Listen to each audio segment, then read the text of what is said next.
Ladies and gentlemen, Rehash the Past podcast, episode 16. This is an extra special episode jam-packed with delight. We've got my brother man from Vietnam, Brian Hofmeister. We got my bro in Chicago, Mr. Mike Mucci. Ladies and gentlemen, this is extra special because I don't think I've heard these two voices in the same space in probably 25 years. Is my guess on that? Yeah. So we got some history here. Some of it's a mystery because, as was said, this gentleman's in Vietnam, this gentleman's in Chicago, and I'm in Dusseldorf. So we have not spent all of these 25 years together. But look at this. Yeah. We get back together, and it's like no time has passed. I wanted to mention something to you, Brian. I had a rush of memories the other day from something that I saw on Facebook where Carla mentioned to you something about Chuck from Little Caesars. This memories of Little Caesars just started going like, oh shit, yeah, I worked with Brian at Little Caesars. I completely forgot that we worked together at Little Caesars. I know, isn't that crazy? Yeah, it was like, what, 17? Something like that. Well, and, yeah. And I remember Jenny Pretzel. And for the longest time, I knew this guy. Do you remember a guy named Joe that had long hair and he was like a deadhead?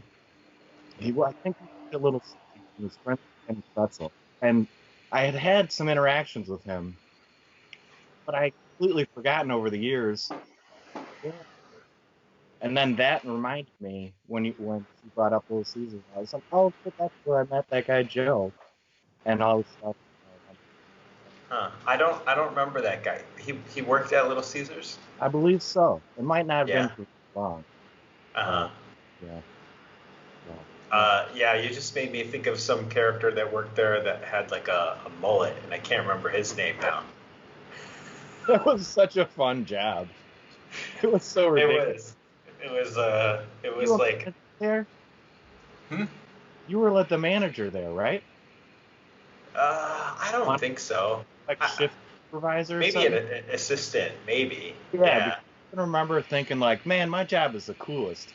My boss is my friend. We do whatever the fuck we want. We still serve pizza to people, so it all gets done, you know?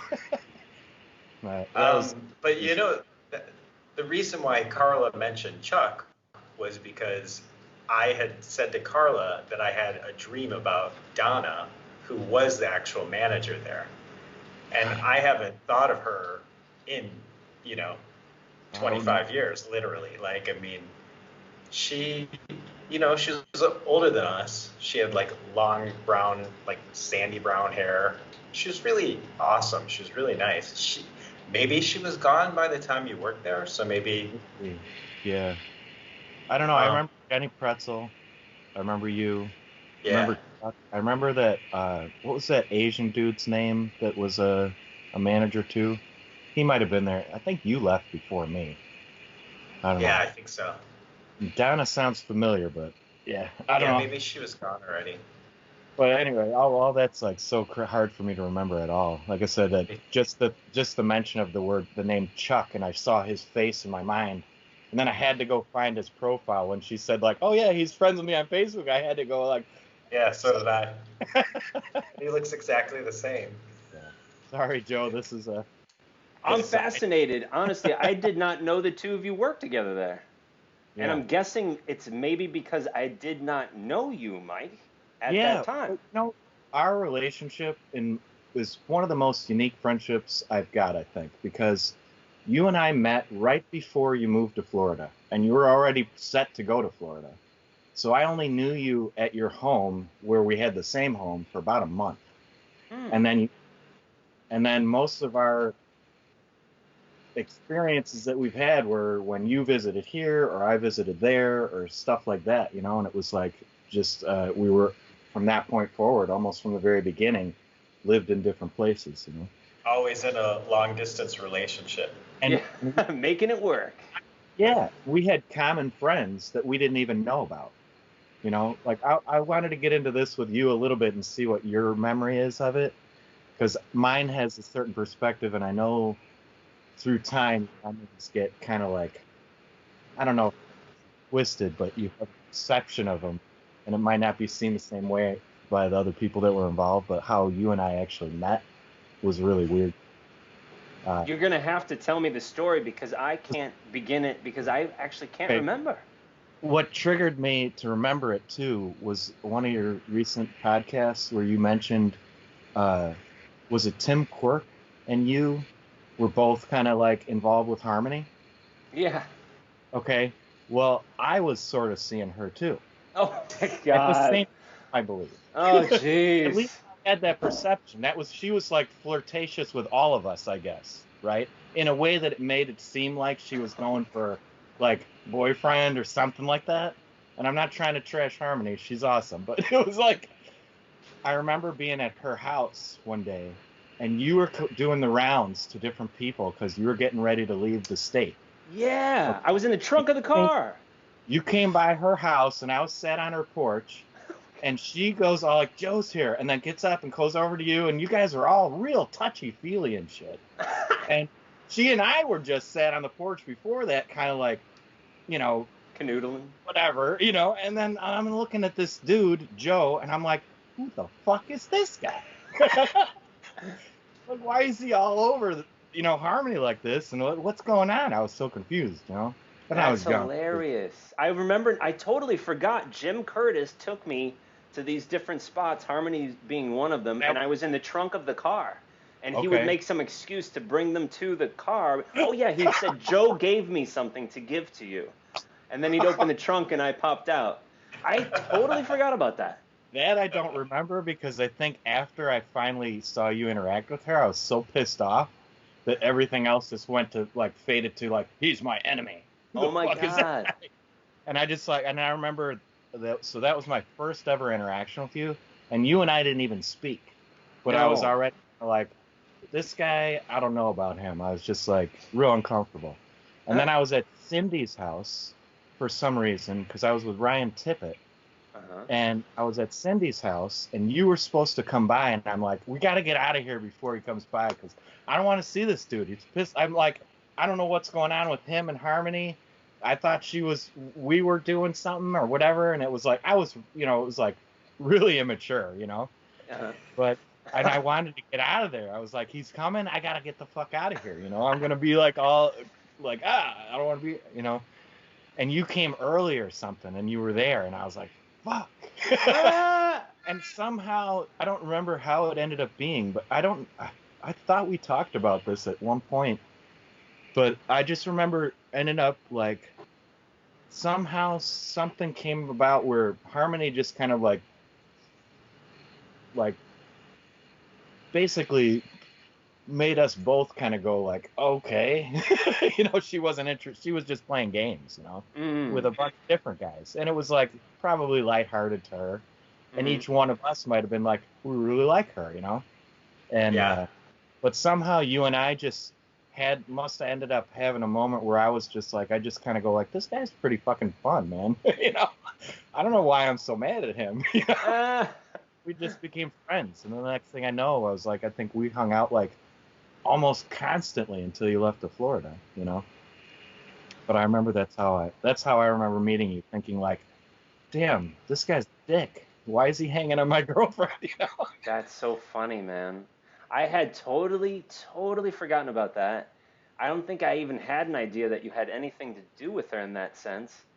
And you didn't. Yeah, no, you didn't. I mean, I was completely naive to her and her, romantic endeavors because I lived in Florida for, I think, a full year thinking that we were still exclusive as this, like, little kid, basically, I was, All we had done is even kiss. That was it. Well, but meanwhile, that's what happened to me, too. Like, because I was always that kind of person, though. If I liked somebody, I really liked them. I wasn't, like, playing around with this girl, playing around with that girl, and like, oh, whatever, I was like, I like you, or I don't. Funny. So yeah, that's funny.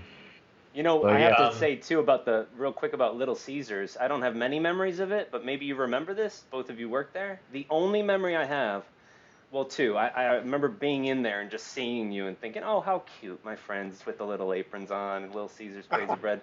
But the other memory is that, and I didn't see this, but I was told about it, that Tony Pena, he wrote in the box, this pizza was made by Satan, and then it was delivered, and it got sent back, and he got in trouble. Do you remember that? I don't know why I remember that. I don't remember that, but it doesn't surprise me in the least.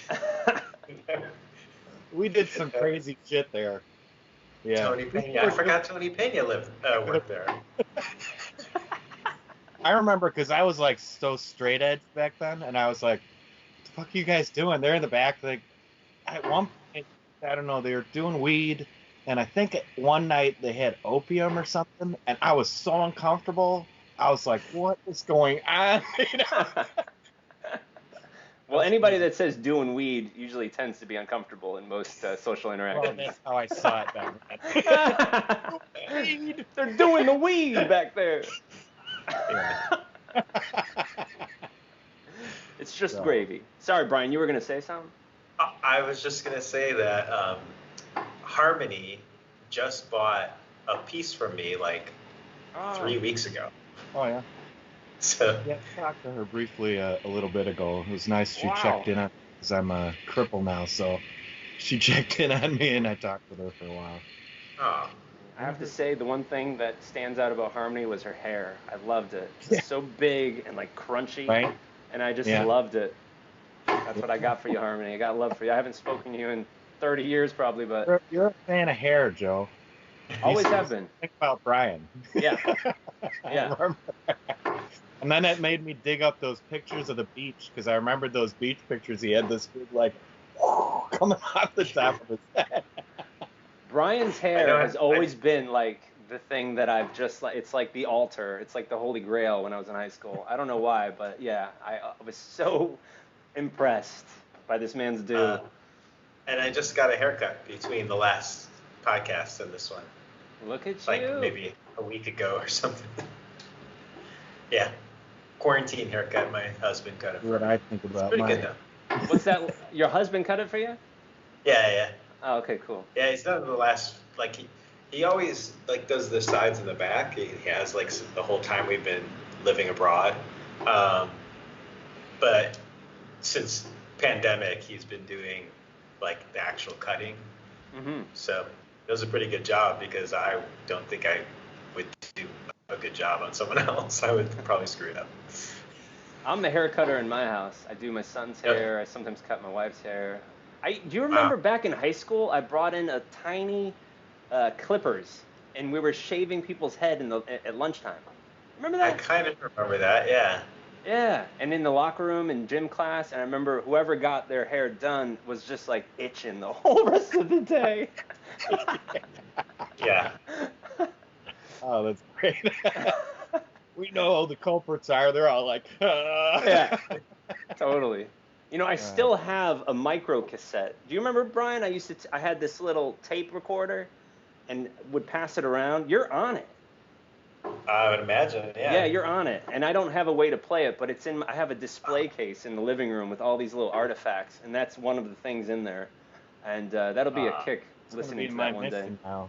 I'm going to get you a device to play that tape. Yeah, right? That's like going to be, something. it's a recording from in the hallowed halls of Victor J. Andrew. Send me a picture of that cassette. Okay. I want to search and see if I can find something. Yeah, speaking of cassettes, I have like 100 like audio stuff. Any kind of audio gear. I'm like such a geek about. That's like would be like a super fun project to find a device to play that. Oh, cool. Yeah, awesome. I remember those old cassettes. I remember those micro cassette players. Like pretty small, like palm of your hand type of thing. Oh, it's very small. It's probably like, you know. Right. It's like just like Soundwave from the Transformers. It's just like those. Right. Okay. Ravage, Eject. Yeah, Ravage. Laserbeak. Well, sorry, I interrupted. Edgar does a great impression of Soundwave. Speaking of hair, Mike, do you shave your head? Or yeah, you shave it like straight up with a Bic, or what do you do? No, I got just clippers and just no guard on it, you know. Oh, okay. So it's like bristly, like sandpaper. Nice. Yeah, we're like all in our 40s, man. Mm-hmm. Yeah, I've been bald since I was young, though. On purpose. On accident, on purpose. On accident. I used to cut my own hair, too. And you guys know I had longer hair and all that stuff. And I remember it was actually getting ready to do that road trip that I went down with Anthony to Florida. And I saw you. You know, we drove down to New Smyrna, and then I took a bus down to you guys and all that. And I was getting ready for that, and I was cutting my hair, and I don't know what happened, but I was cutting the top of my hair or something, and my arm slipped, and I just did one of these, like, whoa, oh, shit. And there's a big bald spot on the top of my head. Oh. So I shaved it. So that was when I first started shaving it, and I was like, I think I grew it out one brief period of time, and I was like, fuck that shit. I don't want to mess with it anymore. Let's get rid of it, you know? It's so much easier. Yeah, when we used to kick it, you used to have bleach blonde hair. Yeah. I remember. Yeah. For a while, Brian Price saw me at Moraine. I had burgundy hair for a while. Did all kinds of crazy shit with the hair when I was young. Panic.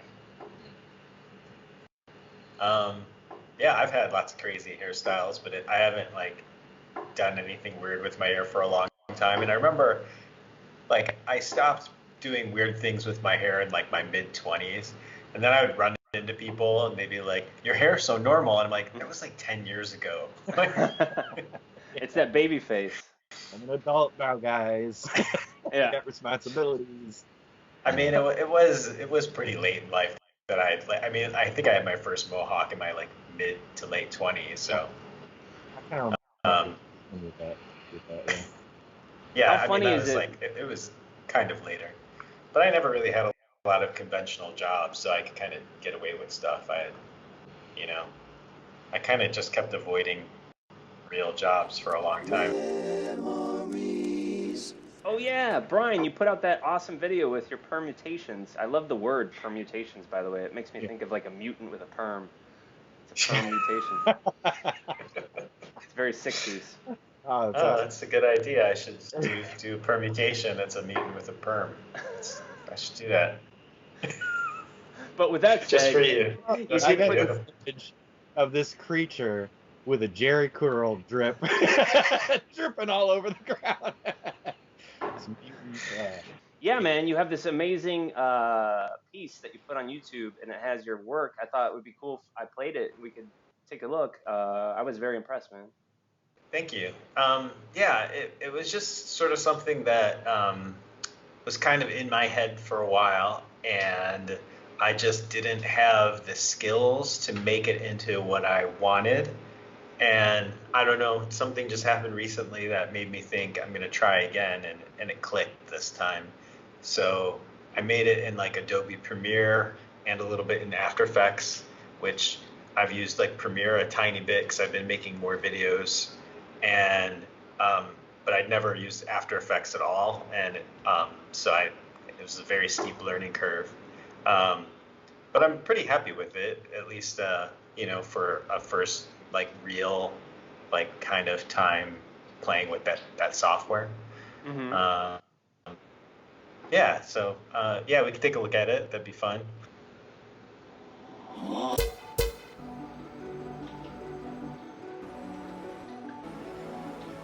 That looks really sharp, Brian. Thank you. Yeah, I like how you messed around with the text. And this is just gorgeous. Yeah, when we had our tech difficulties, Mike and I were talking about my song choice, and I really just wanted a song that had a good beats that was kind of straightforward. And then I noticed when I was making it that there were a lot of subtleties in the song, so I kept adding little things to sort of match the music. Right. Yeah, when you're trying to sync or edit video to music, you really are studying the shit out of that piece of music. Yeah, it's been stuck in my head ever since. Yeah, you go down to hundredths of a second sometimes, stuff up, and you get down into the nano audio world, and really listening to that piece of music at that point. And then this part here was done in After Effects. That's I cool. just it's the only piece that I made that is sort of like this, where I, using this technique. And I just thought it was cool because, it's basically the same shape over and over again, and I'm just like having the camera pan following each time. I've been wanting to ask you, what is this shape to you? Why this shape? It's it's obviously a question people ask me. It's the most obvious question. It kind of feels mundane to ask, but there's got to be a meaning to it. Like, to me, when if I'm off base, is it like the egg, like the soul? No. I get like a water drop or a teardrop. Yeah, I usually describe it as a teardrop, and number one, I'll say that I think that any associations that people have with it are probably not. So I think that any associations that people have with that shape are not maybe they're not accidental, but they aren't necessarily what drew me to it, and it's really more of from a geometric, pragmatic standpoint that shape became the shape I landed on. A lot of my earlier work, I incorporated that line work with the points going around it, and then all the lines connected, that's called a polytope. And I used that as a design element in lots of pieces in the past. And essentially the short story is that when I went to live in China, I had to reinvent how I work. I used to do oil paintings on wood and work in large scale and all this stuff. And so I kind of got back to basics and started drawing again. And so I naturally went back to this circular shape that I'd been using in the past, and I was like, how can I kind of study this more directly and make this the subject as opposed to just an element.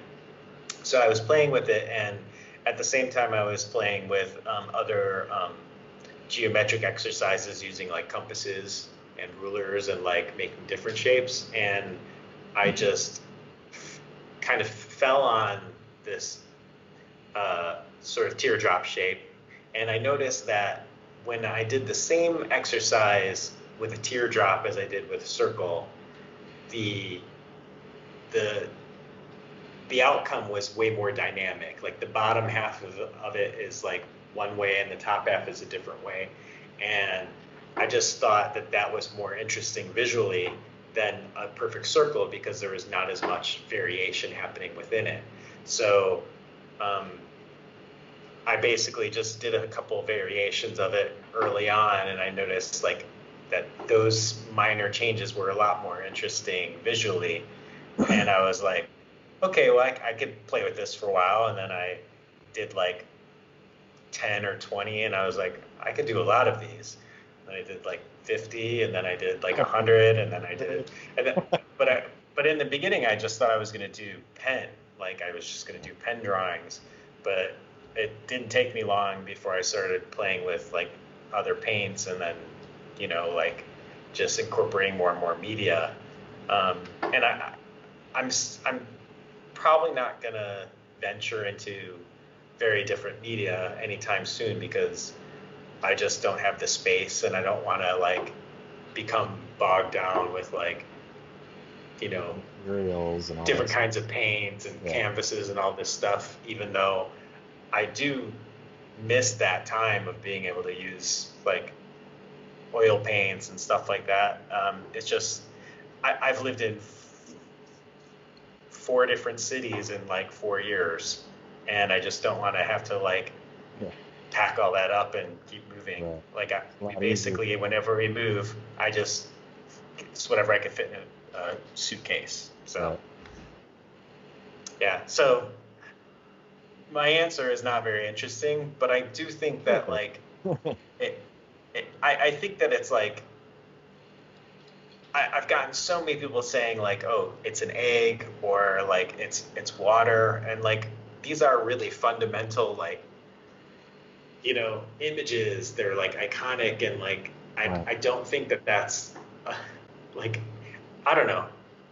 Is it like a mistake, or is it like what it was always meant to be, like, and that's why it resonates? Because like I said, that's the thing with art, and you chose an elemental style of art, geometry.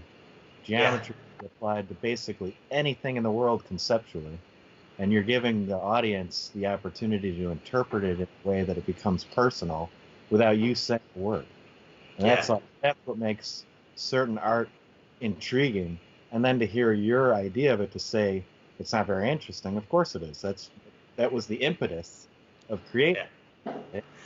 So if anybody finds anything interesting in it, even if it's varied from your idea is the birth of it. So it spawned all of everybody else's interpretations. Therefore, it's interesting. Whatever motivated. Yeah.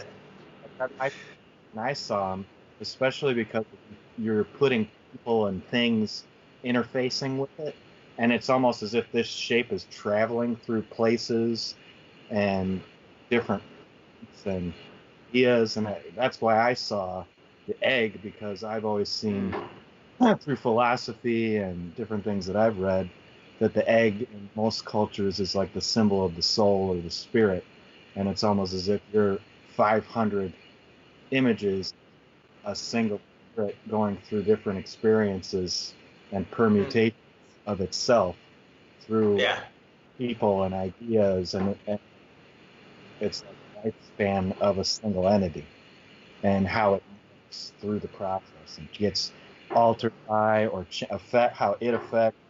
So that's what I see, and that's what's fascinating about that art to me, is that you can put that whole story to it, and it has nothing to do with what you were doing. No, I mean, in a way, the way I've been looking at it is like sort of, how can I reinterpret this shape, this very basic shape, and when I get the most like heavy thinking about it, I just think about like how every action you take creates like a new like reality, and it's like each one is like the perfect shape of that reality, and it's like and they're all so different. They just seem like just this unlimited potential. And it's so funny because it's always the same thing. It always starts with the same exact thing, but it's like so different every time. And even when it's like barely different, I've made lots of them where I'm like, I'm just going to change this one thing, and it's just not that different, but like it's obviously still different. So I don't know. I think I think what you're saying is like on a very subconscious level, definitely something that's been in me. But it's also, when you're an artist, you're very practical, and you're like, you have to like look at something as a problem that you need to solve, and like, so it's like, I don't know. That's another thing that for me is, I guess I'm an artist. I don't know. You're an artist. Make art, whatever. But like the way I look at making art, and I've always been like this. I stumbled upon a really bad painting that I made on a tiny canvas when I was about, I don't know, it had to be about 11 or 12 based on my memory of where I painted it. And it was real abstract, real surreal, totally just like no structure or plan to it at all.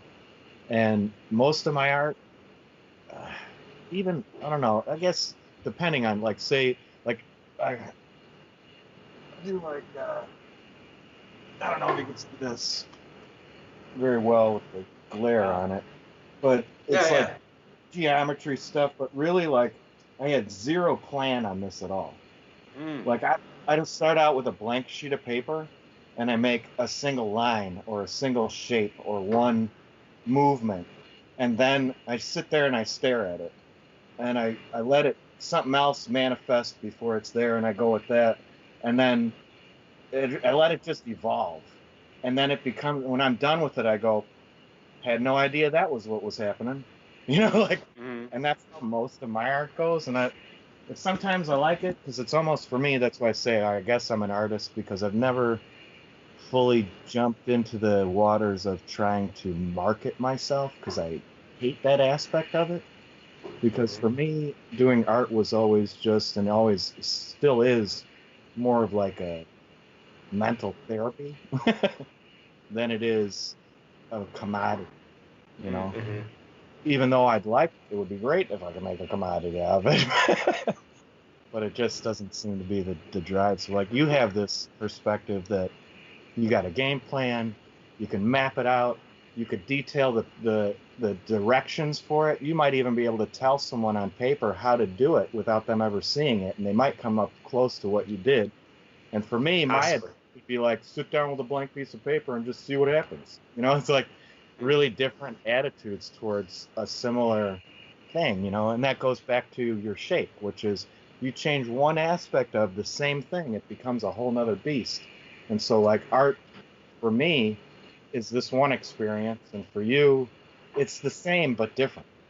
We're having a self-expression moment, a similar, like, almost exploratory moment, similar discovery moment, but from a very different starting point of, I'm very difficult. I can't make plans. I'm not good at making plans, because if the plan doesn't go right, I get frustrated and I go, nah, I don't want to. So I think that for me, with the art, it's the place I can go and just, there's no plan, and it can be whatever it is, and there's no expectation other than, I like to be satisfied with it at the end, and some stuff I've made I just crumple up and throw away, but I try not to plan it. I like to let it, like, just become, and see what it is at the end. I wish I had that discipline, though, because that discipline is what makes you, like, I don't know, I was watching, not to go, I'll try to cut this off short, I'll tend to ramble if I go on too much, but this one artist I saw, he was talking about how hard it is to get started on a project, and for years he'd be frustrated. He's like, I'm not creative, I don't have any ideas, I'm having creative block, and it's just frustrating, because as somebody that does art, you don't do it because, like, it's like a thing in you. You didn't choose it, it chose you. It's part of you. And people that do art regularly, it's like a subconscious thing. So you'll get that frustration where you're like, I feel the need to create, but I don't have anything going on, And what you did is exactly what he described, which was pick some innocuous thing. Just anything, whatever it is, a dog, a flower, a shape, and then just make that your topic and let it be the starting point, and then let it evolve from there. And I see that's kind of almost what you did. Yeah, absolutely. 500 successful pieces of art that's now a themed thing that you can curate the same way we would look at, like, study an artist in school when we were young, and you see, Max Ernst, and here's his catalog, and there's this theme running through his art. You got that. That's awesome. Yeah. That's something that I've always struggled with. Is like, it keeps changing on me. I have no same theme almost, and it seems disjointed, and then my confidence in it wanes because I don't even know what it is or what. And so then I say, like, I do my art and I just kind of, like, hide it away, which I know is not good, but having that detached idea almost can make it more comfortable, For sure. I mean, and that's the other component for sure is that I. My mind works weird. I feel like I ramble a lot and go from. No. I mean, you're saying exactly what is the case, which is, like, half of this project came from the fact that for so long I would jump from project to project, and there would be no, like, continuity, and there'd not be, like, a sense of like my art being specific to me, and like I didn't have a point of view and all that stuff. And slowly over time, I would get better about that. But it always still felt like I was like, I would like work on a little series, and it would be like 10 paintings, and then like I'd do something else, and I didn't really, so this is obviously the longest, most ambitious. Does it make you nervous body to change? To stop, yeah. Like, what if you don't do any more of this shape ever again? Like, would that? I mean, I think about it at every milestone. Like every 100, I'm like, is this going to be like when I hit 500? I was like, should I stop at 500? But then it's like I always find something new and interesting, and I'm like, no, I need to explore this, so I'll keep going. If it, but I would say in the mid 400s, I thought maybe I would. Not trying to bring negative vibe or something, but what I would worry about for me would be like if I got so entrenched into an idea and did it for so long that when it stopped, it would be like losing a friend, or I would lose my bearing. Like, how do I do next, and something like that. I will. Yeah, I don't know. I feel like I'll cross that bridge when I come to it. I'm not gonna worry about it. With like a life-size cocoon woven in that shape that you're inside, like that, and that'll be the end. You gotta burst like an alien out of the egg. I mean, it's really interesting hearing what you're saying about Brian's work, and I'm thinking about it, and I just love the shape because it's like, to me, like I said, a drop of water, a raindrop, teardrop, which is such a transitional object. It's just for that moment in such a shape, and then it hits down. It's like unfinished business, and in a sense, like, I feel like, when you look at something under a microscope, under 100 times magnification, it looks one way, 1,000 times, and I feel like that's what you're doing with this shape somehow. It's just like these different views of the same thing. And another thing that just hit me when I was looking at the slideshow is that the colors and the shape, and I don't know if it makes sense, but it just gives me this feeling of a bird. I don't know why, but I'm thinking like maybe if AI takes over the world and they recreate like an environment for themselves, they would choose your work as the birds in the sky. Like that would be normal in their computer world. And these exotic birds would be floating around, and it would just add beauty to the environment. I don't know, there's something like, the colors, they range all across the board seemingly, but somehow they look like they're tied to birds. I don't know why. Maybe it's the egg thing subconsciously. But there's like this light, airy feeling to it. First, the egg or the bird. Yeah, there you go. It's the egg. Full circle. I would say that, I mean, in nature, birds are the only animals that come in those colors, like, because like most of my work is bright, vivid colors. Like I don't tend to do a lot of like subdued colors. So if you're going to associate it with any animals, it'd be some sort of feathered bird. Feathers, really. Yeah, there's a feathery feel in there. Try to think of another animal type that has that much variation in color. Insects. I never thought. Insects. Maybe too. insects. Yeah. And insects are even a little bit more. But they don't have the feathers. There's a feathery feel and the color, so only birds kind of suit it. And that would be my very amateur art critique. You can't have an amateur art critique. I don't know what to call it, but I'm no good at like professional opinion. My professional opinion. There it is. It's gorgeous, Brian, and those permutations will add joy to anyone's wall. And they're for sale, right? Mm-hmm. All of them, or have you taken a few that you just can't part with? Because those are the ones I want to buy. I would sell pretty much all of them. There are a couple that are a little higher priced intentionally because I think they're more important to me. So but all of my pieces are really super affordable. Like people are always really surprised when they look at the prices. So, and I, sometimes think I'm doing myself a disservice, but at the same time, I've been so prolific. I've been lucky to be able to do it. So I just think, well, I could always make more. And Yeah, I'll send you. I think last time I gave you some sort of link, but this time I'll send you a link to my catalog, which is like very up to date and has prices and all that stuff. And then I'll send you, um, yeah, the link to, I guess, that video that we just watched. Yeah, Yeah. I'll put those links in the description so anyone can take a peek. And I feel like because you have 500 of these and they mean different things to you, it's almost like, remember in school when you'd come in and everyone brought in their baby picture and then everyone had to guess like who was who? Like I feel like your Mhm. work could potentially be some sort of fun interactive game where like you put out a description of one and then we have to fish and find it or try to discover which one is the most important to you and why. Because I don't, it's just amazing that you have so many. It's just an Yeah. incredible effort that you've made, and it's inspiring because, you know, I make stuff too, but to stick with it that long and endure and just continue is something that I've always admired.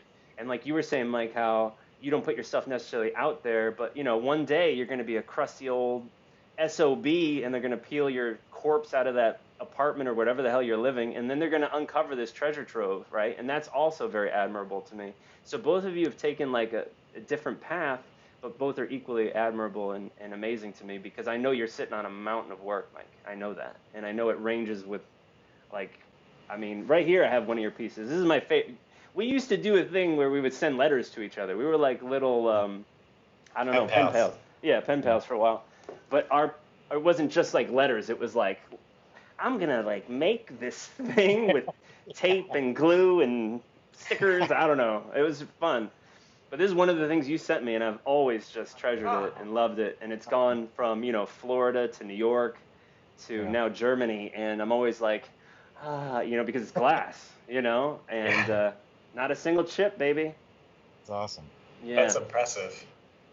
Yeah, Yeah, stained glass. I mean, I received it. I was like, what? This motherfucker knows how to do stained glass? I've So done a that's few. like just a symbolic of your range. You Yeah. know, I remember when I first met you, Mike, I was, you know, completely floored by your wall mural of that girl on your wall with the striped shirt. I Yeah. thought that was the coolest thing, and I emulated that in my bedroom in Florida with Ranma, Yeah. which I painted with a green and white checkerboard background on my Yeah. wall. Which I was reminds surprised me you that, let me yeah, do. my tattoo is also your responsibility, Mike, because you turned me on to anime, manga. Yeah. I was there when you got it too. Yeah, man. Remember that day? Yeah, 40 Honestly, we bucks. were sitting in that kid's bedroom. Yep. He had a Yeah. stack of porno magazines. He's like, look at this. Yeah. Yeah, This I is remember. very sanitary. Yeah, totally. And me being the complete square that I am, the original artwork of that manga character had a ripped open shirt and the boobs were exposed. And I told him, I'm like, can you cover that up? Can you make it like, uh... So in a parallel dimension, I'm also saying things like "do the weed." Just Yeah. Oh, that's great. yeah, but it's brilliant, man. You guys inspire me a whole bunch. Like, you know, Thanks. from your hair to your toenails. Oh, shit. Uh, So, Another thing that we talked about in the technical difficulties was that because I was talking about the music and the video, and I got it from this music licensing thing that YouTubers and like video producers use, and I was telling Mike that he should try and put his music up on one of these sites and just see.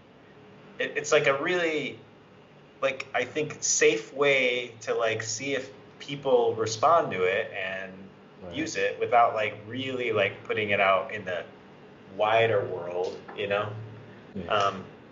I don't know. I just think it's like it's a shame to have that stuff just hiding, I don't know. Yeah, I understand. I struggle with that. I struggle with that. It's a big struggle for me. You know, it's like I don't know. You need to manage a kid. This guy's got a shot at the big time, at the title. You know what? I don't know. I've always had a very hard time reconciling creativity and making money. It's hard. It's weird. I feel awkward about it too. I feel like, oh, please just take it for free, because I feel like it ruins it kind of interferes with the vibe, but it's important to make money.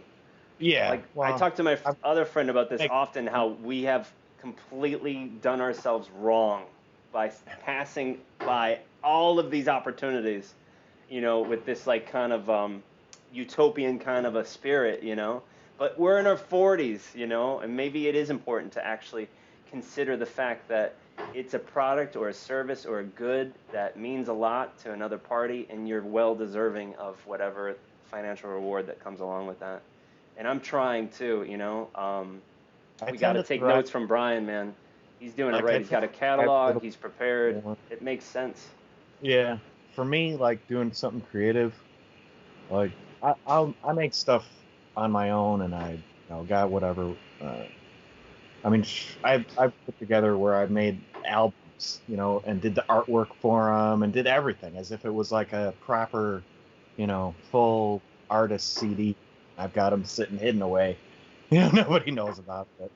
And I don't really necessarily with those, they were kind of like practice things, but I don't know. I tend to thrive a little bit better as far as trying to do something business side of it, or doing it for society, to put it out into the world, if I'm collaborating with somebody. If I'm doing it alone, it feels so personal that it's scary to share it. Maybe you should just like make like an alias. And I've thought about that too. Don't tell anyone. Yeah, I've thought about that, and I actually, that's actually kind of stupid. I'm going to tell you my plan now. I'm gonna go out. No one's listening. Yeah, but like I said, I was scanning through my computer the other day, and I was just really bored, and I'm like, and I stumbled upon a bunch of folders of old tracks that I made and remixes that I've done and all this stuff, and I'm like looking at the titles going, I don't even remember that one. Click, click, what's it sound like, you know? And then I'm listening to a couple things, and I was like, I kind of actually really like this. Like, I could see where there's flaws in it, or where someone could make it better or produce it better or whatever, but there's a groove to it. I like it. I'm enjoying it, you know? So I thought, like, I told Brian, I think I might even mention it to you, putting it, like, there's a company on Etsy that I found a while ago that will put whatever music you want onto a single record, you know, so you can have a vinyl of it or whatever. And lately I've been pretty obsessed with vinyl records, because I'm really sick and tired of the click a button and play music world. I'm not from that world. I really love having something in my hands when I'm listening to something, or putting a needle down or whatever. But anyway, I thought about doing that, and if it turned out good, which I don't know if it, because I know you got to master stuff for vinyl to make it sound good on vinyl, and I don't have any idea how to do that properly, and I don't want to spend hundreds of dollars to do it. But anyway, long story short, I was thinking about doing that. If it turned out okay, I thought about like anonymously, like trying to slip them out into Discogs and sell them to people as if they're just some other thing out there, you know? Yeah. And put a YouTube video up of it, and so somebody has a reference, like, oh, that's a cool track, 7-inch for $3. What the hell? But, you know, and I'll lose money on it, but it'd be fun if a total stranger that didn't know me at all just decided to buy it, you know. Mm-hmm. That's the thing that kind of makes me, which I don't know. Anyway, it's a difficult. I always get stopped. You know. I don't know. Mm-hmm. And I wonder if, because you know, it comes down to two, what your view is on life, what you're trying to achieve, what makes you feel achievement, what makes you feel like, you know, what your drive is, what's driving you to do it, what's driving you to expose it, why are you sharing it, all that stuff. And for me, when I involve trying to market or monetize something, it just kills it to me. You know what's funny? As you're saying that, I'm picturing a farmer who's like harvesting their fruit and veggies and setting up a stand and being like, "Oh, I don't feel comfortable selling this tomato. Oh, I don't know if I. Oh, why? That's, It's such a dilemma for artists. but he You didn't know, make that tomato. everybody else works hard. Everybody else But that gets tomato paid. wouldn't exist without him. It might. The seed might disperse somewhere, pop in the No. ground, and grow. Sure, tomatoes existed before mankind put them down. Yeah, but that Trees particular grow, tomato, flowers that grow. particular tomato would not have existed. And furthermore, Mike, it's a GMO seed, and I'm going to set a lawsuit. Monsanto versus Mucci. Yeah. So yeah. Anyway, I've got scary a great to me. idea for a game show. Yeah. Would you like? Okay. Sure. Yeah. You remember when Lighten you it were? up, Joe. Yeah, I got to. You remember when we were kids, and you'd Too be heavy. like opposite another friend, and you'd just go round around a car, right? Like doing that thing, you know? Like I'm gonna get you, and you're like, no, you can't get me, and it's just like round around the car, you know? Wouldn't that be a great game show? It sounds like a Japanese game show. Totally It does. doesn't. Yeah. Totally does. But with like American Yeah. like muscle cars or something. Like So you Have just you two guys people ever seen run- tag championships on YouTube? yes, and that looks like fun. That's amazing. That That's looks like pretty fun. close to what you're talking about. Yeah, totally. It is kind of close. Yeah. Yeah. And amazing ideas. Thank you for pairing mine up with that. Appreciate it. Have you not seen them, Mike? You should go look them up. World Tag Championships. There's another one that I watched that wasn't tag, it was some other thing, and it was like totally fascinating. But the tag one, I just found so exciting because it's like, you're like, oh my God, is he gonna catch him? And it's like, it's so different from like other sports. Right. Yeah. Like, I don't know. I just feel like, football is like so kind of boring to watch, but tag is like super exciting. It's like super adrenaline. It's like heart is Yeah. beating fast, and it's just there's something there too where my game with the car and that tag game must trigger like a primordial thing. Yeah, exactly. It's so primitive to just be like chased chasing and or to being chase chased. someone. Yeah. And just to It's like have when that you feeling talk of that, about- just like, just in the nick of time feeling. Like, yeah, man, good times. You definitely have to check it out on YouTube because if I was younger, I would totally want to be doing that. Yeah. Yeah, I'm not as virile as I once was. I think I wouldn't get too far. I still can't get past the fact that I have a fused ankle. So there's no running for tag for me. No. I don't know. Hoping that I'll be pretty functional once this heals fully, but I don't really know. I'm gonna have to I'm relearning how to walk. It's really strange. You don't realize how much you depend on that subtle ankle movement when you're striding. Mm-hmm. It's like, you know, Totally. Partially. My mom had spinal stenosis, and she had to have surgery to have her spinal, her vertebrae fused. Ooh. Gosh. Anyway. Yeah.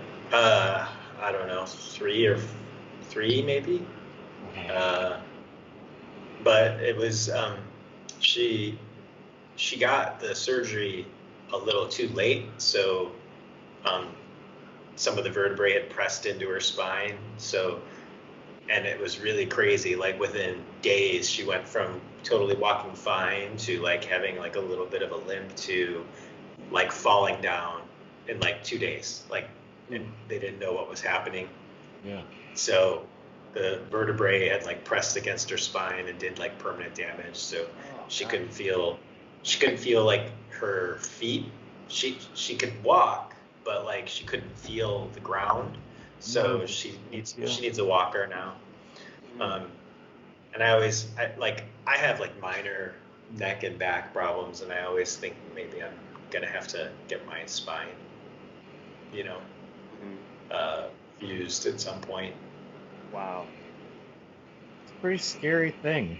It's I don't know. I never had any real interaction with the medical field at all until this incident. Really, just minor stuff. I had stitches from cuts and stuff, but this was a whole different beast. I had 4 surgeries in 4 months, and it's just like, it's crazy. Hard thing to go through. One thing I've gone through physical therapy too. I'm like, seeing some of the people, I got a real reality check because I've been struggling, being a little bit narcissistic about my injury because it's just dominated my whole world. And this is the first conversation I probably had where I didn't talk about it the whole time almost, because I'm kind of past the point of being in excruciating pain constantly.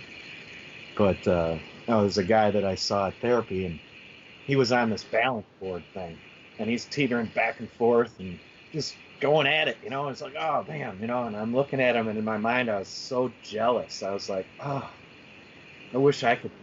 I don't think I'm ever going to be able to do that again, And I'm being all down and negative and shitty in my brain, like, it just got the best of me. And then I ended up talking to him later, and he told me he had a fused ankle, and I was like, what? And you're doing that? And his was a little bit different than mine, because I had some severe damage done, and I got some deformity and stuff. But it's all supposedly going to be functional to the degree that his is, according to my therapist. And I was like, wow, okay, so I needed to change my perspective on it, because I got really lost in the fact that I have part of my body that doesn't work anymore, and I'm like, it's gonna be bad forever. I'm never gonna get past it. And my whole life's over, and I'm just gonna be like, everywhere I go, it's gonna be a struggle to keep up with people walking and stuff. But I don't think it will. I just felt like that, It's tough to go through that. Sorry, your mom had to go through that, and is going through it, because if it go away, she's still coping with it, Yeah.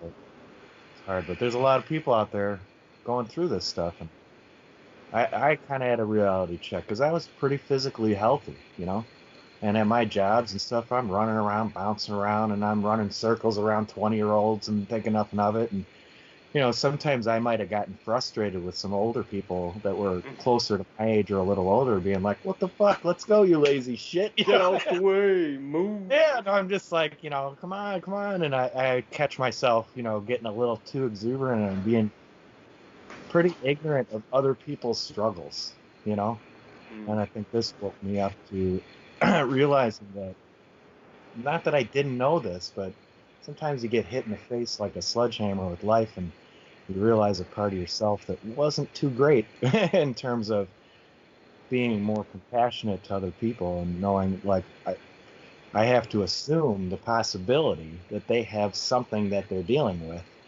that is very difficult, that you can't see,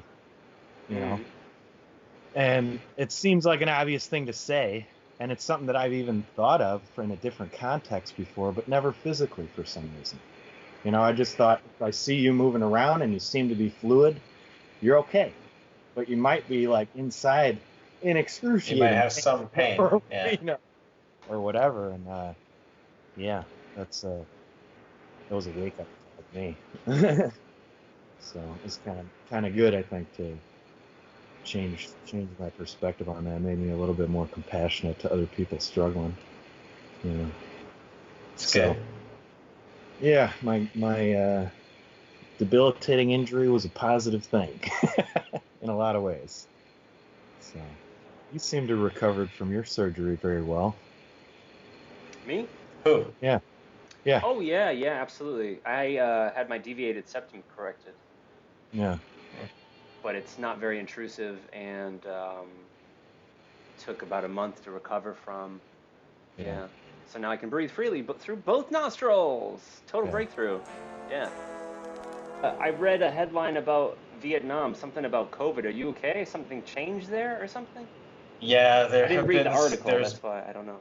After like 90 days of no cases, there was just some cases in Da Nang, and so the government's kind of freaking out. And three cities now have social distancing. What? Yeah. It's been like really easy here. So like it's been so people are getting a little nervous, but it's all really new. We don't know if it's going to be contained quickly or not. It has, you know, I think even including these new cases, there still have been less than 400 cases total the whole time. Wow. There were no deaths, and I think right now there are 33 cases. Wow. Like that are happening right now. I think that's what we're at. Not bad. Yeah. Hey, do you or your husband ever in the morning go, "Good morning, Vietnam"? Tell me one of you have done it once. Yeah. And it was your husband. So. I don't think it was you. It was your husband. It wouldn't be me. No. It wouldn't be he him. may have. He may have. No, but we did try and watch that movie. I don't think we made it all the way through. We watched like half of it. And we're like, I guess we don't really need to finish this. That's the weird thing about that film, which I don't remember at all. But just because of that bit, and it's Robin Williams, you have this assumption that it's like a comedy, but it's not. Right? Yeah. It's like a war really, movie, no. isn't it? It's like a sad movie, isn't it? Yeah. Yeah. There was recently a Spike Lee film that was on Netflix, and I can't remember the name of it. The Five Bloods, man. So good. Yeah, that was really good. That was set in Vietnam. We were like at places that they went to, so we were like, oh, remember that? Yeah, it's cool. What's that called? The Five Bloods. The Five Bloods. It's so good, man. One of his best. It's about like these five like guys who were in the army together. They go back to Vietnam, and they're up to shenanigans, and it's like it's a really like interesting movie because it's like you don't know what it's going to be about in the beginning, so I don't want to like give away what it's about, but it's like a really dynamic film. I think like it goes through lots of genres in one movie. Yeah, it's hard to say it's like a movie about the Vietnamese War or something like that. It's so layered and so well done, and the music is amazing. The performances are fantastic. And that one dude, I don't remember his name, and I can't remember the other film he was in where he says, "Shit." The guy from The Wire. Yeah. Is that where it's from, The Wire? Yeah. I was like, yes. He says that in other things too, I think. Like almost everything, right? Yeah, it's his thing. But there's these magical moments that are just sprinkled throughout the whole film, you know, and wow, I was really impressed. It's a movie with hardship, but it doesn't leave you feeling hard. It's like it's a weird like a brotherly film, but it has this huge dilemma as well. I don't know, it's just fantastic. Great work. My favorite Spike Lee movie though by leaps and bounds is Do the Right Thing. To me that is the quintessential Brooklyn summer film. That is I think that's my husband's favorite movie. Oh, wow. Of all time. Yeah, he loves Spike Lee. Okay, yeah, and that's his favorite Spike Lee movie, obviously. So we share that. Yeah, I think so. Oh, How man, long that did you movie. live in New York, Joe? What's that? How long did you live in New York? Well, I was born in New York, and then we left when I was a baby, and then I moved back for 3 years. I was there for 3 years, from 2003, 2002 to 2005. Okay. That's That's where you met Marika, right? Yeah, I met her on Broadway in Times Square. Hmm. Yeah, right there on the street. I said, "Stop!" in the name of love. Yeah, man. Who knew? I certainly had no intention of ever coming to Germany. It never was even a thought in my head. What I was planning towards was teaching English in China, Beijing. That was my goal. I got my certification. I was getting some pocket cash, working on the street, hustling. And then because I had all of my ducks in a row to leave the country, all of a sudden it was incredible timing for all that to happen. Yeah. So Mike asked me how I ended up in Vietnam. So I was kind of giving him the whole story. So I'll kind of start it back a little bit. So my husband had been teaching English in many countries for years. He taught in Africa, and then all over the Middle East and in Thailand. And then he had come back to the United States, and that's when we got together and then got married. And then he had been kind of like asking if I would consider moving because like teachers in the United States don't make very much money, and so and basically I didn't want to leave because I had my dog, and I was like, if when my dog passes away, I'll consider moving. You know, that was basically the only thing holding me back. So anyway, the job that he got when we first went to China was at a small school outside Shanghai in a city called Suzhou, and he was teaching drama, which is like the worst possible thing you could teach in China.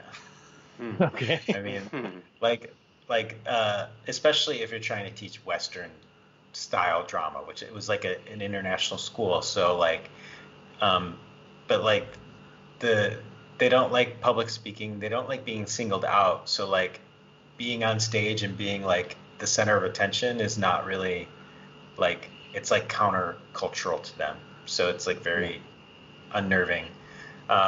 So he just basically hated it, and he was told when he took the job that he'd be like having like a drama club, and it'd be like they totally sold him the sky, and then like he got there and he had 45 minutes a week with like 300 students, so it was like just like totally a terrible job. So we ended up he ended up getting a really good job at this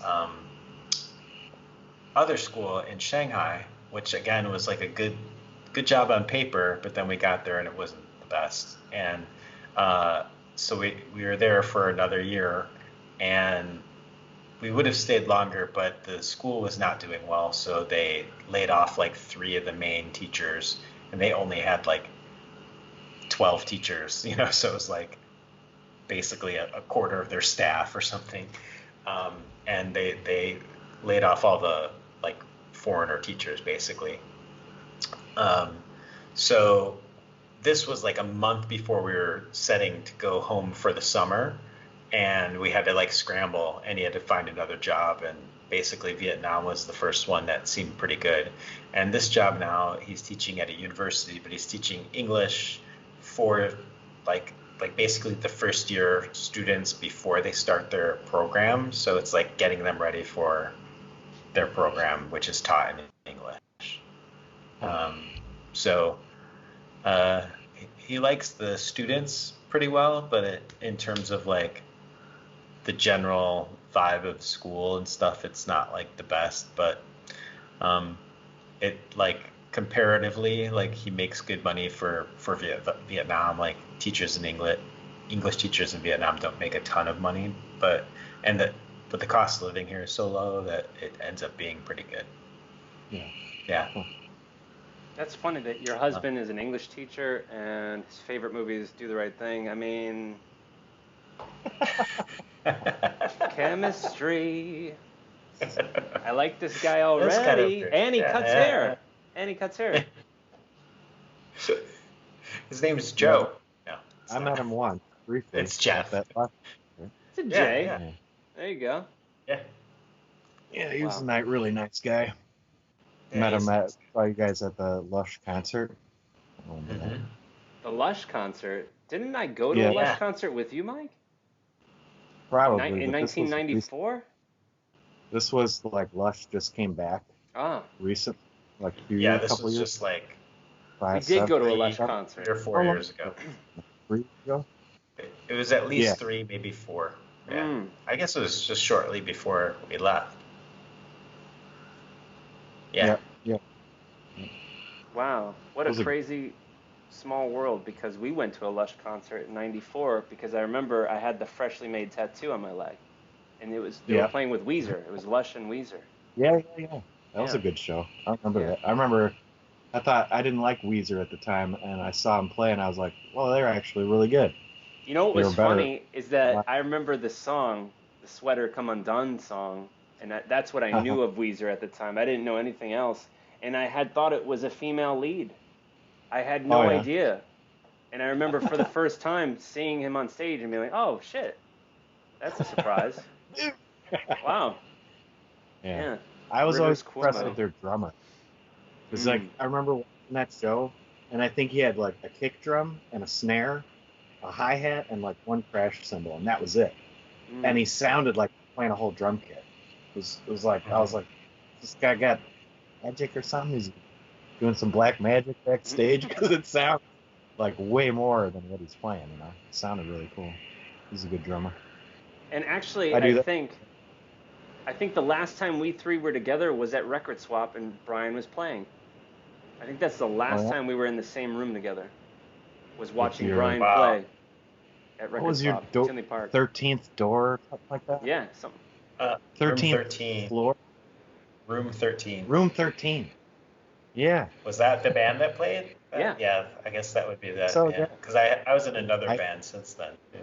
It was, you were with Mike. I remember he was tall, skinny, dark hair. I don't remember him real well. I only met him a few times. Yeah, Mike. Who else was in room 13? Charles and Dan. Yeah, right? Mm-hmm. You ought to know. Dan was our drummer. Dan was our drummer. Did you ever do anything with Ryan Tippett musically? Were you ever part of that? Never came about. I think we almost did once, and then it just didn't happen. Like I went to one practice, and like we thought we were gonna have something happen, but that was at the time that I think Ryan was just starting to like kind of not do music, you know. So yeah, and I don't know. It was weird. The only two bands I was in, it was with basically my friend Mike. You know, he was in both those bands, and like we just had the right connection, and I just couldn't really imagine being in a band with other people. Right. Yeah, so do click with somebody like that with music. It's super fun. And I think a lot of it has to do with the fact that I'm like basically self-taught, and like just our comfort level was like very, you know, like I was relatively proficient, but I also like had my own way of working. Like I tried to jam with some people, and I just felt out of my element, and I never really found people that like I felt comfortable with. Yeah, I don't know. I actually picked up a bass when I was in Shanghai. Someone gave me a bass, a really nice bass, like just like he was the bassist, and like I told him, yeah, I've been wanting to play bass again. He's like, here, you can borrow this one. I'm like, are you sure? He's like, yeah. And then we were leaving Shanghai. I'm like, I have to give this back to you. He's like, I don't want it. Just do something with it. So I sold it. But I mean, I couldn't take it with me. It was just too much baggage. But yeah, it sucked because I bought my husband bought me an amp for my birthday, and I just started to play it, and then we were moving. And I was like, so I'm like, not in the cards. I'm not gonna do it. Right. Yeah, and like, you know, I've thought about trying to like create electronic music, you know, and stuff, but I just I get much more, like how you were saying about like collaborating, like I get so much more out of the chemistry of like the bouncing ideas back and forth. I think just being by myself is not that I don't know, fun. It's not as inspired. You're getting inspired by other people. So I even like doing like visual art collaborations and stuff, because it's inevitable that it's going to go somewhere you didn't expect it to, and that's like awesome, entertaining. You know, it makes it worth doing. So yeah. Oh, you guys getting tired? I'm all right. Well, it's boring for him. I can loosen you up. That will forever be robot bartender now. Just shoulder shift. Welcome, gentlemen. That was best. George was getting a little bit mad with you. Yeah, that's like, hey, part of the dynamic. It's part of our dynamic. I didn't watch that whole thing, but I did watch that part with the beer, and I was thinking, gosh, he sounds so old. Like I just don't want all these choices. I was like, what? It's not hard. Sounded like too, I guess, huh? I don't know. A little bit. You're like sitting on your chair, like. I just don't want this I change. think- Just leave me alone. I just want some quiet peace. Yeah, I don't know. I mean, I think one thing that's like to think about, like if I was in that conversation, I would have said, listen, the reason why there's all those choices is because there's all these microbreweries that exist, and they're not making Budweiser money. They're making a microbrewery amount of money, and they can thrive because there's competition with other microbreweries, and because there's a market for people who want to try new and different things. So to me, that's amazing. That's like closer to Mike's utopia of like everyone being able to do whatever they want, and instead of like one big corporation selling one kind of beer that like it's for sure. So yeah, so I think that choice thing, that's an internal battle that everybody, you can either acknowledge it or just get over it and pick something and move on and not have it be like, did I pick the right thing? Just pick it and go. And then having all that choice is not a burden. It's a grand opportunity to try something new and have a good experience or whatever, And I thought it was also funny when I don't remember the other guy's name. He's like, I don't want to have to pick for you. I'm like, but that's your job. Like, you're the sir. Like, that's what you're there for. It's like, hey, what should I try? I mean, like, I understand where he's coming from, where he doesn't give any other information. It's just like, what should I drink? That's not, But still, if you're in service, then you're supposed to say, you got to guide the conversation. Like, I mean. Yeah. I when I worked at Tower Records, like one of my jobs was to help the customer, right? Help customer find something, whatever. And I felt very, very closely related to what George feels. It was just like some people would come in and ask me to pick music for them. I don't know you. I can't pick the music for you. I don't know what you like, what you're going to vibe, and maybe that person's totally open to something brand new. And sometimes that was apparent. And so you just go, okay, cool. I can experiment and throw something at somebody that they would have never come across. And that's fun. That's cool. But sometimes people come to you or like with a tattoo. One guy did this with me with music, and he just started like humming melodies to me and said, give me something like this. And I'm like, oh my gosh, this is like literally impossible for me to succeed at this. I can't give him anything. And then for tattooing, I had people would come in and they'd be like, yeah, I don't know really what I want. What do you think is cool? What should I do? And I'm like, I don't know your first name yet, dude.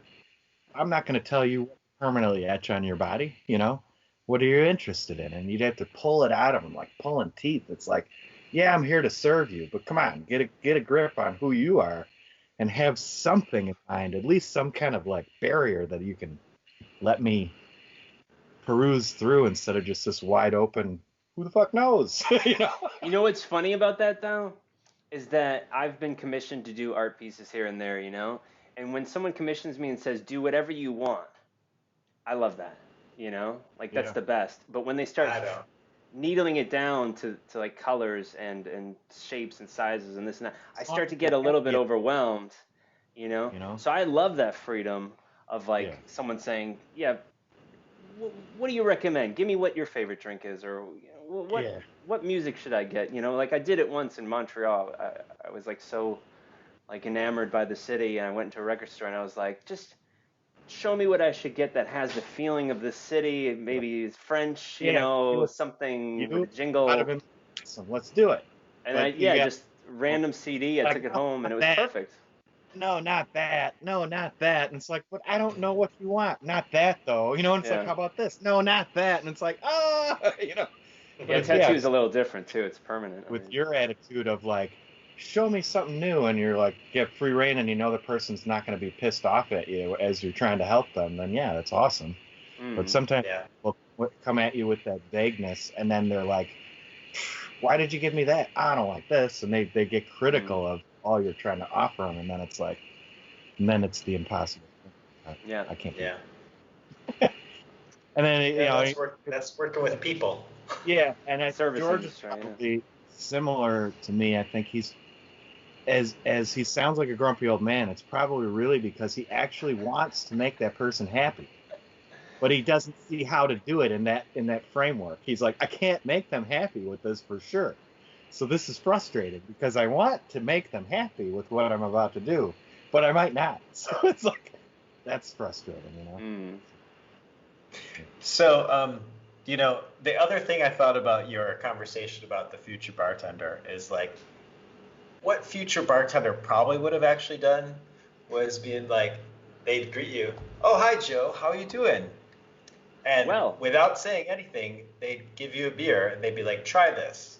Right. And they will have used facial recognition and scanned all of your social media and look at all of the ads you ever looked at and all of the purchases that you've made online, and they would have come up with like a 99% efficiency like idea of what your favorite beer is. And even if you didn't have a taste for it at that moment, you'd be like, this is a good beer, I would totally drink this. That's what a future robot bartender would do. It would know everything about you without having to ask you. Mm-hmm. Right. So he'd be a good tattoo artist too, because he'd know you without having to like engage in this conversation and pull it out of you. So unfortunately, it is scary, but it's also like, your waiter, your grumpy waiter wouldn't have to like make a decision for you because, and maybe it'll be that like the waiter has access to an AI that does all the work, but the waiter is the actual physical person who interacts with you, and he's got like a thing in his ear that tells him, like when I look at you at the table, it tells me that person's name, where like what they did last week. How was your thing, that concert you went to last week? Did you have a good time? Like, those kinds of things. Oh, you're scaring the shit out of me, Brian. Really? Because I'm literally thinking I'm getting into this future bar and it's like chili cheese fries and a root beer flip. Like, thanks, robot. You're fucking right on, homeboy. Yes. I wasn't thinking that, but damn, this looks good. Yeah. That's funny. All yeah. I see is there's some centralized computer that thinks for itself that knows everything about me. I don't like it. You're on the late side of things. What is it over there for you? What time? It's 1:15 a.m. Wow. I'm always asleep at 1:15 a.m. I'm usually in bed at like 10:30. Same here. Yeah, when we started. We're all old. Well, hey guys, I really, really appreciate you guys coming on, and it's been excellent and awesome, and I want to do it again. Yep. And man, what a beautiful product of our technological advances that we have this Bermuda Triangle of love, bizarre Bermuda Triangle, love triangle. Yeah. Bizarre Bermuda love triangle. Yeah, man, it's New Order, not New World Order. So don't worry, we're all good. Yeah, man, I wish you guys the best of success, and let's do this again. All right, sounds good. All right, thanks, guys. With you and George. Yeah, that's for sure. All right, y'all. Until next time, Rehashers.